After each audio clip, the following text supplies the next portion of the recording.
Hello everyone, আজকে তোমাদের সাথে আমি কিভাবে বাড়িতে টমেটো সস বানিয়েছিলাম সেটার ভিডিও শেয়ার করব। তো প্রথমে টমেটোগুলো ভালোভাবে ধুয়ে নিতে হবে, ধুয়ে নিয়ে কুচি কুচি করে কেটে নেব। তারপর নিয়ে নিয়েছিলাম কিছু মশলা। তো তারপর কড়াইতে দিয়ে দিলাম টমেটো কুচি, আর কালারের জন্য দিয়েছিলাম বিটরুট। আমি যেহেতু কোনো কেমিক্যাল ইউজ করছি না তাই বিটরুট দিয়েছিলাম।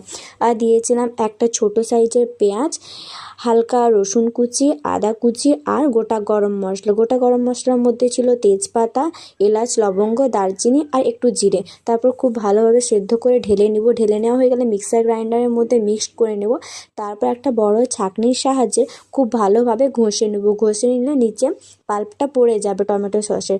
তারপর টমেটো সসের পাল্পটা রেডি হয়ে গেলে শুকনো কড়াইতে ঢেলে নিব। দিয়ে অল্প নাড়াচাড়া করার পর দিয়ে দিব চিনিটা দিয়ে খুব ভালোভাবে নাড়তে হবে।